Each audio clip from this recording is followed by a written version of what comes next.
can I start with a question I posed to Yeah. you, Tim? Jay, I'm going to ask you. I enjoy auto racing. I am a layperson for the most part. I'm not going to claim to be an expert, so I'm going to ask you: how often do guys of this stature, Tony Stewart, race in places where it looks like they have no earthly being actually being on that track? It's actually a lot more common than you would think. It doesn't happen a tremendous amount because a lot of guys' contracts prohibit them from doing it.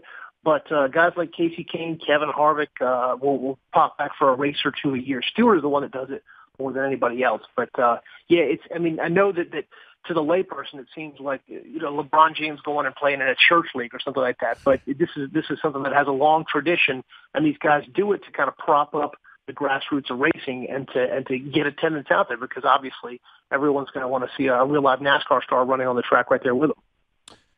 The part of the story that maybe bothered me the most was, and I'm like Sid, I'll watch big races, but I'm by no means a car racing guy. But when I went and did the research on Tony Stewart, I found enough top tens of Stewart dust-ups or proof of him losing his temper.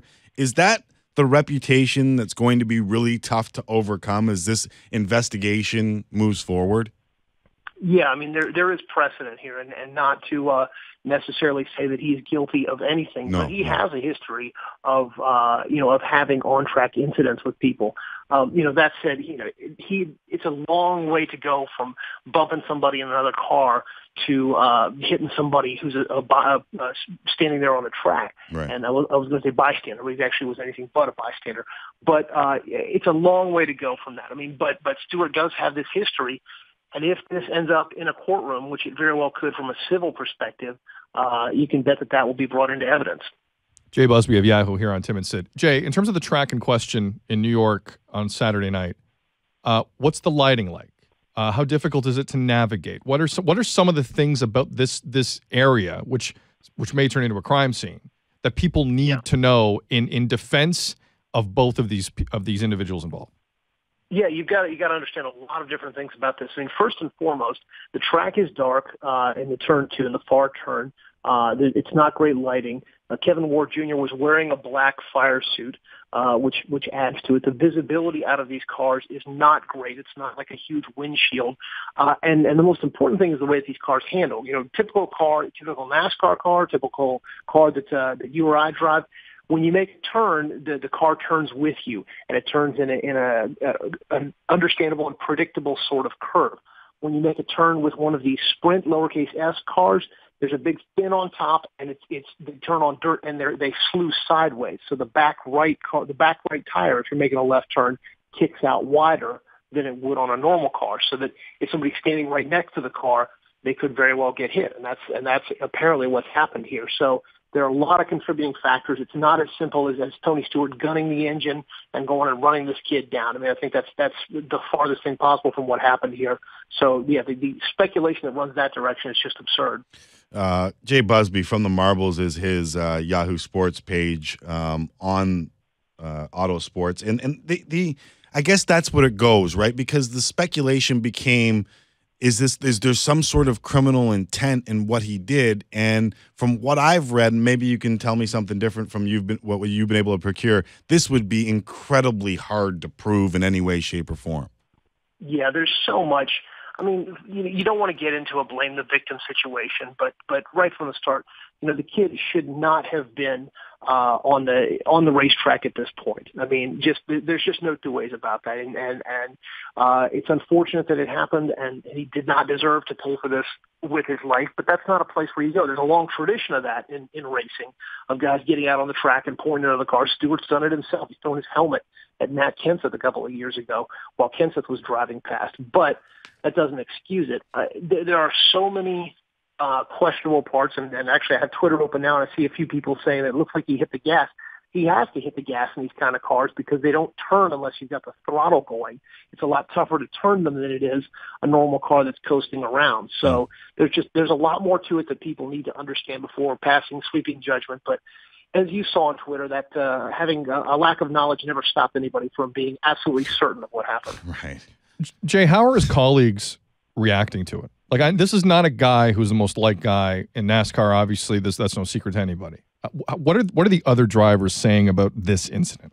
if anything? Well, they're all keeping it close to the vest. I had an interview set up with Joey Logano this morning, and they called and they basically said, if you ask him anything about this, we're gonna hold the interview. And I said, that's fine. I'm not interested in this aspect of it. I've got other stuff I need to talk to you about. So they're keeping it close to the vest. I think the first guy to talk about it was Dale Jr., and he expressed sympathy to the family of Kevin Ward Jr. So. Stewart is actually very, very respected, and people take him for what he is, which is a guy who is both probably the most generous guy in NASCAR and the biggest pain in the butt in NASCAR. I mean, he's irritated. If he hasn't irritated you yet, if he hasn't attacked you yet, it's only because he's waiting to, or it's a matter of time. I mean, he's come at me, he's come at everybody else that's come in contact with him at one time or another. That said, there is a tremendous respect for him. There's a tremendous respect and a willingness for him to take whatever time he needs to get his head back together and get back on the track, understanding that even in the midst of tragedy, that these things do happen, and that hopefully he'll be able to move forward at some point. Matthew wrote in as we were talking. He said the worst part about Ward's death is the story is about Tony Stewart and not Ward. Only with famous people do the victims disappear. But I know you did write something on Kevin Ward Jr., didn't you? Yeah, that was expressly what I did. The first thing, I think I wrote it about 3 a.m. when that all happened, was about him. And I couldn't find a whole lot about him. I mean, he's a 20-year-old kid racing in the middle of nowhere, upstate New York. There's not a whole lot of info out there, right, especially not at 3 a.m. But, I put together what I could and just trying to give a sense of what this guy's life is like, what, like for him, maybe not necessarily him, but drivers like him and what they go through every day. And when they're trying to get together sponsors and that kind of thing.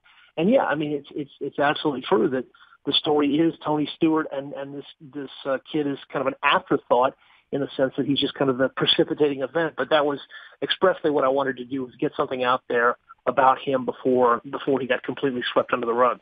These confrontations, Jay, on the track, in and around the track, have become a part of racing lore. Fans in the past have loved it, stood and cheered when guys got into it. I remember Tony Stewart lugging a helmet at another guy's car. Have we witnessed the end of that now? Yeah, I mean, I think it's possible.